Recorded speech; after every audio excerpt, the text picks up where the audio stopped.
It all began with a whisper. Not from governments or scientists, but from the ground level, forums, late-night podcasts, encrypted chat rooms. The rumor was simple: someone, somewhere, had cracked the code to immortality. At first, the world didn't notice. People have been chasing eternal life for millennia, from the ancient elixirs of China to the philosopher's stone of alchemy. So when a startup called EternaBio released a cryptic announcement titled "Death is Optional," most dismissed it as marketing hype. Until people stopped dying. Not just living longer. Not aging. At all. The first verified case was an 87-year-old former physics professor from Stockholm. His face, weathered like crumpled parchment, began to smooth out within months. Liver spots faded. His vision returned without surgery. Within a year, he looked 50. Then 40. Then 35. The world watched, jaws agape, as his time-reversed body stood before the United Nations in perfect health, declaring, "I have not aged a day in 417 sunsets." The technology was no fountain of youth. It was far more terrifying, and brilliant. The basis of the breakthrough was cellular reprogramming, pioneered by a rogue coalition of biologists and nanotechnologists. The procedure involved a cocktail of engineered retroviruses, gene editors like CRISPR-27, a theoretical advancement over the CRISPR of today, and self-replicating nanobots the size of blood platelets. Once inside the body, these elements reset biological age, eliminating senescence. Cells could now divide forever without mutation, without telomere shortening, and without cancer, because every mutation was instantly identified and corrected in real time. Every time your body started to decay, the system fixed it. Instantly. Flawlessly. Forever. It was, essentially, installing an OS update for your biology, one that made you immortal. The rollout was cautious at first. EternaBio tested on the terminally ill and the elderly. When a man with stage 4 pancreatic cancer ran a marathon 8 months later, the world pivoted from doubt to obsession. Governments scrambled to regulate it. Religions denounced it. Corporations raced to monetize it. But demand could not be stopped. Within 5 years, over 200 million people had undergone the process. Within a decade, nearly 1 billion. The rich, of course, were first. Silicon Valley CEOs. Oil barons. Dictators. Royalty. Movie stars whose skin glowed like AI-generated perfection. But soon the price dropped. Like smartphones, it scaled fast. The procedure became available to middle-class families, then the working poor. In 20 years, humanity had flipped a switch we couldn't unflip. Death, once our oldest companion, was gone. And the consequences arrived immediately. The death of age. For millennia, age had been a hierarchy. The old were wise, respected, frail. The young were hungry, reckless, learning. Now, there was no old. No aging. Just one perpetual biological prime. People who had once expected to retire now planned centuries-long careers. University professors were still teaching in their 90s, mentally sharp and physically fit. Generals stayed in power indefinitely. Athletes trained for 100 years to perfect their craft. Experience became a monopoly. A 35-year-old woman, once just beginning her peak, was now in competition with a 280-year-old with centuries of accumulated skill, and the same body. The labor market collapsed under its own weight. No one quit. No one retired. Ambition clogged the arteries of progress. Why hire someone new, when the old guard was still flawless? Youth no longer had its window. They rioted in the streets. The population crisis. Earth wasn't built for a deathless species. Even with declining birth rates, the sheer fact that no one was dying turned every demographic projection into a nightmare. In the span of 50 years, the global population passed 12 billion. then 15. Then 20. Cities overflowed. Vertical megastructures, hundreds of stories tall, became the new normal. Nations that once had aging crises now had congestion crises. Public transport ran 24/7. Water use tripled. Food demands exploded. To cope, synthetic food labs were built. Oceans were harvested. Mars colonization programs, once theoretical, accelerated with desperate energy. Yet Earth sagged under the weight of its immortals. And worst of all, time lost meaning. The collapse of time. When you can live forever, what's the rush? University degrees stretched to decades.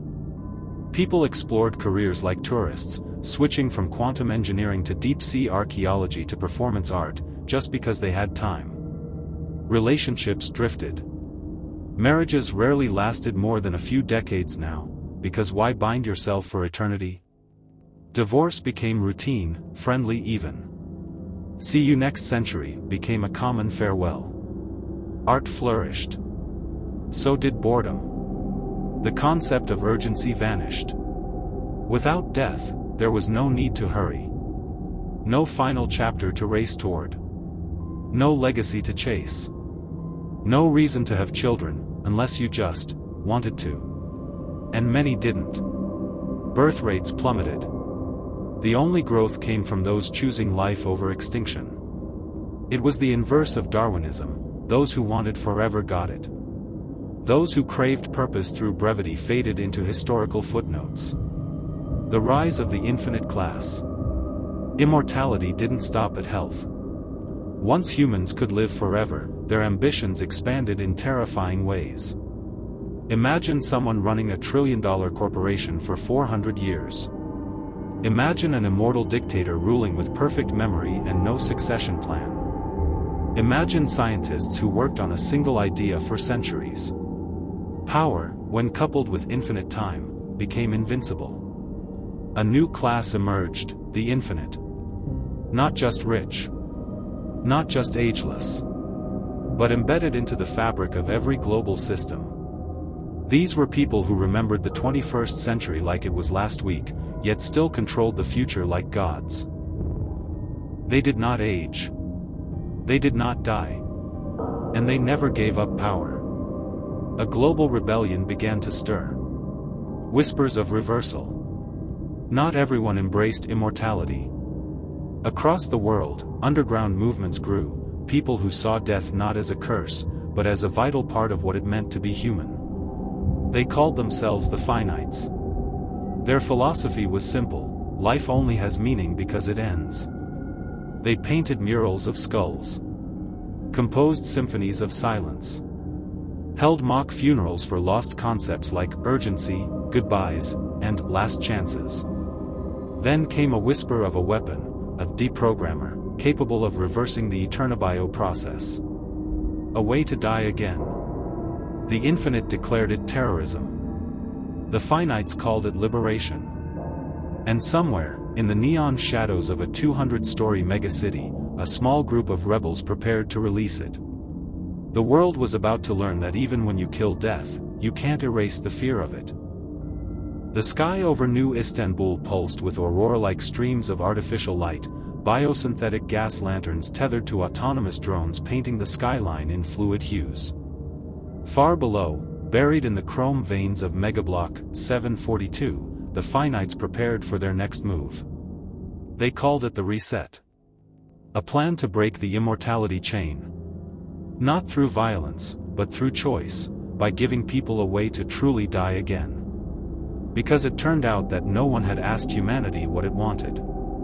Eternobio had asked only what it could do. And the truth was dawning, slowly and painfully: living forever wasn't the gift they thought it was. It was a trap. A gilded loop. A future without exits. The toll of forever. Immortality was supposed to be freedom. But the price was accumulating. Mentally, people began to suffer what neuropsychologists dubbed chronosaturation, a cognitive overload from centuries of memories. Brains, even optimized by nanotech, struggled to handle the weight of 1,000 lifetimes. Emotional burnout was even worse. Imagine loving someone for 90 years, only to drift apart, and live another 900 after that. Imagine mastering your dream job, then growing numb to its thrill, and repeating that pattern with dozens of passions across the centuries, until nothing excited you anymore. Suicides didn't rise. Because no one could die. But despair zones became common, quiet sanctuaries where the ageless sat in silence, eyes dim, waiting for feelings to return. They rarely did. Eternabio's grip. By year 48 of the Immortal Era, Eternabio had become more than a corporation. It was a sovereign entity, its own nation-state in orbit. Its headquarters floated above Earth in Eterna Station, a dazzling habitat the size of a small city, shielded by kinetic deflectors and guarded by AI drones with no sense of loyalty beyond code.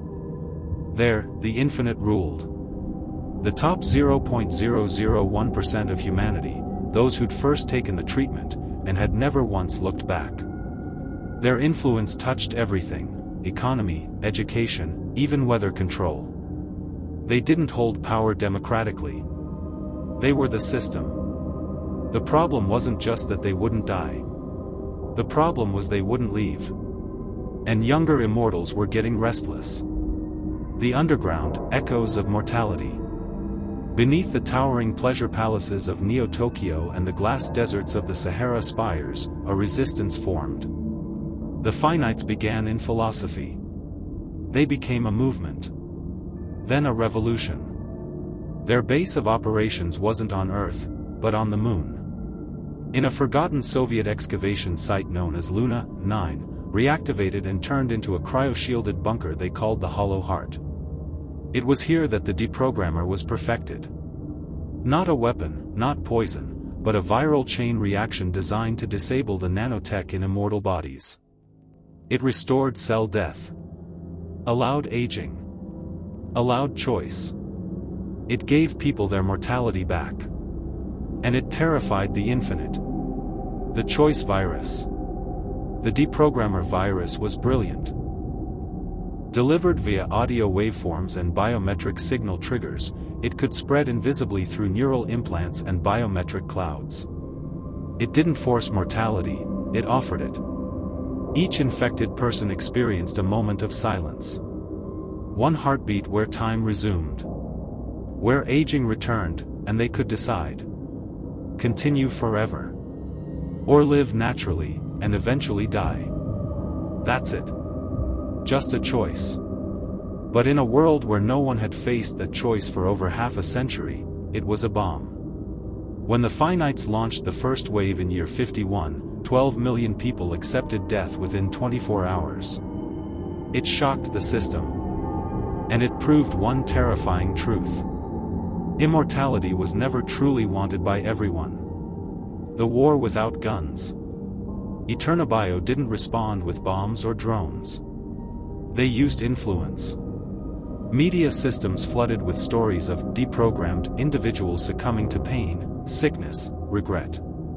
AI bots swarmed the networks with counter-narratives, planting doubt, sowing confusion.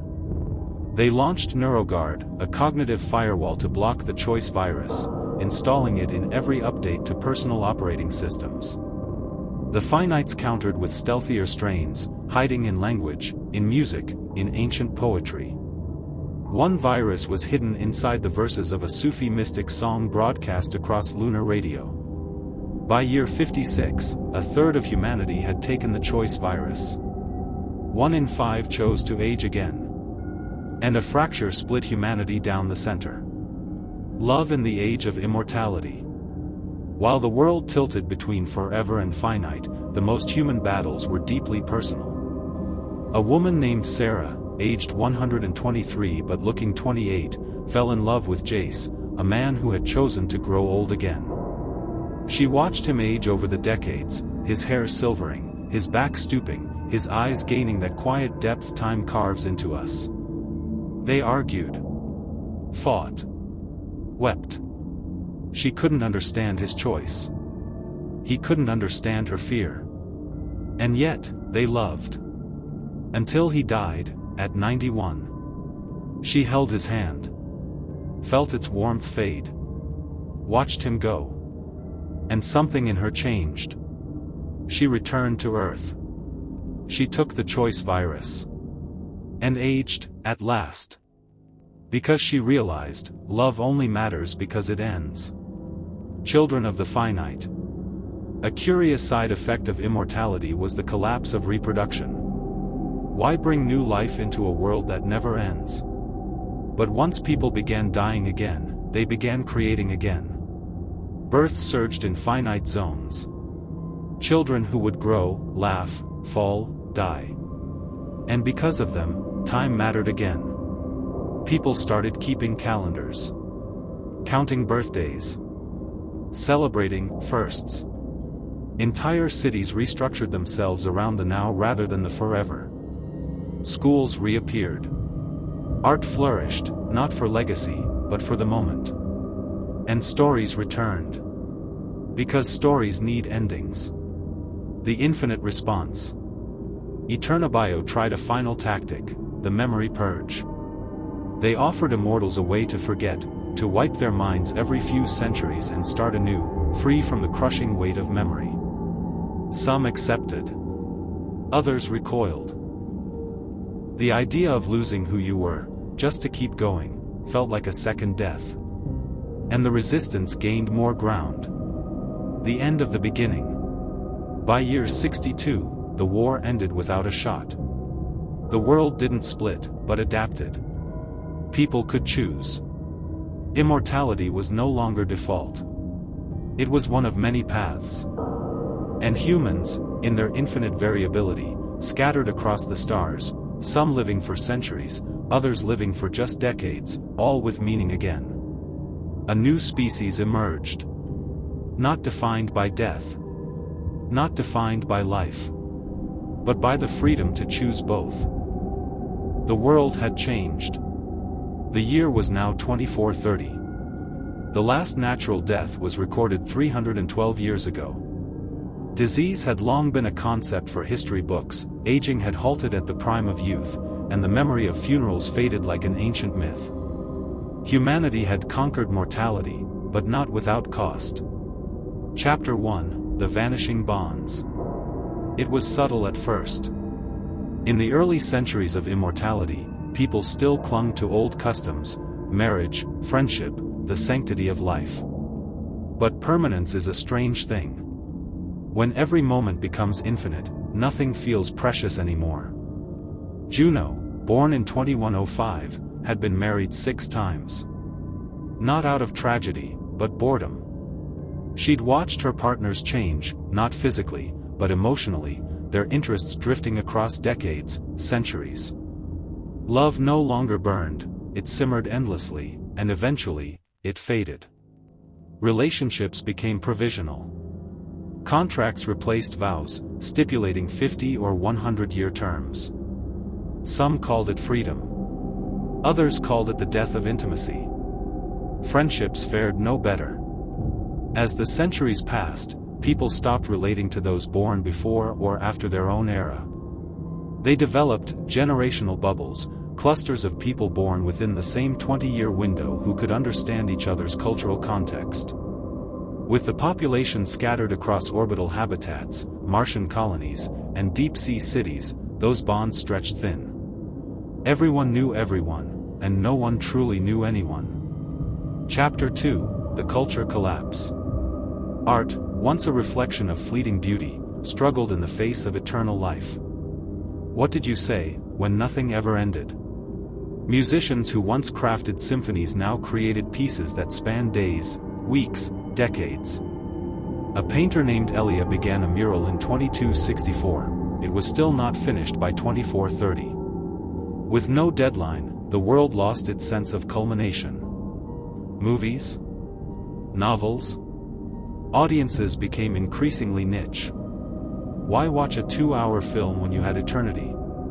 People began immersing themselves in simulated realities, some for a year, some for a century. A man named Deco entered a VR realm in 2240, living multiple lifetimes as a fictional warrior king. When he returned in 2431, the real world felt foreign, flat. History lost its meaning. If every moment could be revisited, if no one ever truly left, what was the point of remembering? Chapter 3: The Population Predicament. Humanity had long abandoned Earth as its primary home.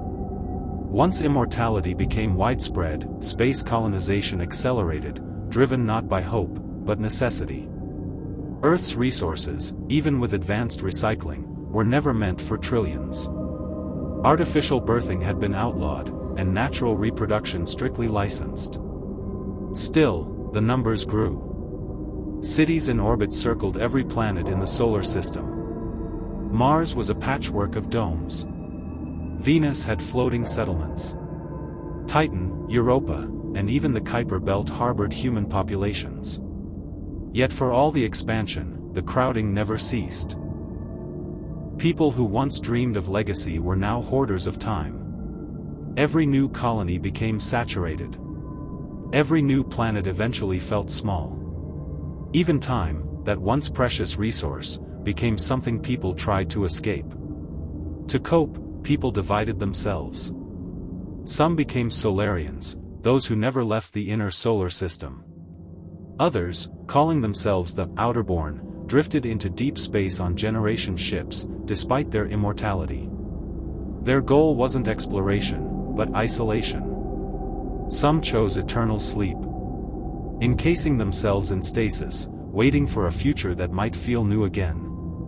Chapter 4: The Rise of the Eternal Mind. And then came the Mind Network. In 2348, scientists unveiled the neuromesh, a cognitive lattice connecting conscious minds across quantum channels. With the flip of a switch, thousands of immortals linked their thoughts, their emotions, their memories. It started as a social experiment. But quickly, the neuromesh became something else, a hive intelligence of infinite experience. It could think across centuries, debate within seconds, and model futures far beyond any human brain. People began uploading partial consciousness to the mesh, some just to offload memories, others to become one with it. The Mind Network didn't force anyone. It simply invited. By 2430, nearly 40% of the immortal population had joined it. They lived within the mesh, while still operating their physical bodies in the material world. Dual existence became the norm. It was transcendence, some claimed. But not everyone agreed. Chapter 5: The Cult of the Final Death. In the hidden corners of the Moon and Mars, whispers spread of a group known only as the Finite. They rejected the mesh. Rejected immortality. Rejected the burden of eternity. They believed in something radical, that death was not a curse, but a blessing. That mortality was the only way to give life meaning. And so they sought it, permanent death. Not through violence, but through dissolution. A way to end neural regeneration, to shut down the eternal nanites, to leave. The immortality core that had made death obsolete had no off switch. But the Finite claimed to have found one, deep beneath the Martian crust, buried with the relics of early biotech labs. Their leader, Anael, was over 400 years old, and had once been among the very first to undergo immortality. Now, she led thousands on a pilgrimage, to oblivion. Governments tried to stop them. Not because they cared about lives, but because letting people die again posed existential questions no one wanted to answer. But Anael broadcast her final message galaxy-wide. What is the purpose of infinite life, if we lose the courage to end it? I choose my end. And in doing so, I reclaim my soul. No one saw her again. Some called her a terrorist. Others, a prophet. But one thing was clear, the illusion of eternal harmony was breaking. Chapter 6: The Mirror of Immortality. Back on Earth, largely a historical preserve now. One immortal named Kale wandered the ruins of old Tokyo. He had lived through 6 collapses, 4 golden ages, and had walked on the surface of every planet in the system. He sat by a moss-covered shrine and whispered to no one. We wanted forever. We got it. And now, we ask what it's worth. A child, one of the few naturally born in decades, ran past him, laughing, chasing a drone shaped like a butterfly. Cale smiled faintly. Maybe, he thought, the answer was not in fleeing death or clinging to life, but in choosing both, when it mattered most.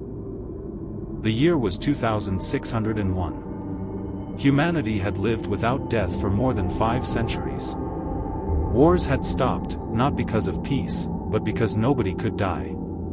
Even violence lost its meaning. Prisons became obsolete. What punishment could last longer than an immortal life? Instead, people were exiled. Sent to isolated moons, to simulated hells of solitude, or abandoned space stations orbiting distant stars. For some, that was worse than death. The mesh had grown, sprawling like a psychic internet into every corner of inhabited space. Some uploaded entirely, leaving their bodies behind. Others, called drifters, wandered through virtual worlds forever, rarely returning to physical form. Yet for every immortal soul that embraced the mesh, another rejected it. The split was more than technological. It was philosophical. What did it mean to be human when you never ended? Cale, our wandering philosopher from Part 3, continued his pilgrimage across ancient Earth. The planet had become more museum than home. Forests regrew, cities fell to nature, and only a few 100,000 lived there now, each one drawn by nostalgia or spiritual yearning. In the ruins of Buenos Aires, Cale found a childlike AI named Sova, who had been running a simulation for 218 years straight, the life of a single mortal woman from 1992 to 2054. Cale asked, "Why this one life?" Sova replied, "Because it was brief. And it mattered." Chapter 2, The Quiet Rebellion. Not everyone accepted the path immortality offered. Entire civilizations splintered off, cultural collectives who restored time limits. Artificially, they coded lifespans back in. In the drifting city of Aurora Prime, you were allowed only 120 years. Then your neural data was stored, but your consciousness faded into non-existence. People fought for the right to end. Ironically, mortality became a privilege again, granted through license, like it had once been with birth. A movement called the Cycle emerged. They believed that humanity must experience birth, life, and death to evolve. So, they created closed societies where life was lived as it once was, without enhancement, without nanites, without the mesh. Just old-fashioned, messy mortality. Those born into the cycle often chose not to leave. Even when offered eternity, they preferred a full arc over an endless line. And beyond all this, beyond the colonies, the mesh, the ancient Earth, drifted the silent majority, those who simply lived, quietly, without questioning. They worked, loved, explored, failed. For them, immortality wasn't a curse or blessing, it just was.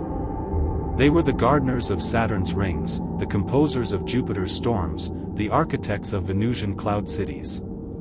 They didn't need answers. They just needed purpose.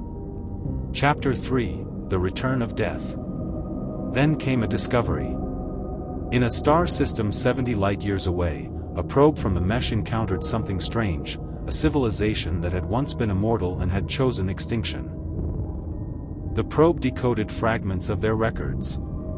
They called themselves the Iorithai. For 900,000 years, they had lived, adapted, endured. Then, at the height of their power, they activated what they called the Sunset Protocol, a global countdown to self-termination. They left no descendants. No digital backups. Only a single message, carved into a frozen moon. Life without end is not life. Goodbye. The discovery shook humanity to its core. For the first time in centuries, people began to wonder if they too would one day vanish. Not because they had to, but because they chose to. Some began to believe the Iorithai were right. Others feared the very idea. The Council of Continuity, the governing body of immortal humanity, met in emergency conclave. Should the mesh be allowed to shut down? Should death be restored as an option for all? The vote was split. In the end, they chose freedom of choice. No more immortality by default. From that day forward, every being, biological or digital, could choose to end. And quietly, across the stars, some began to say goodbye.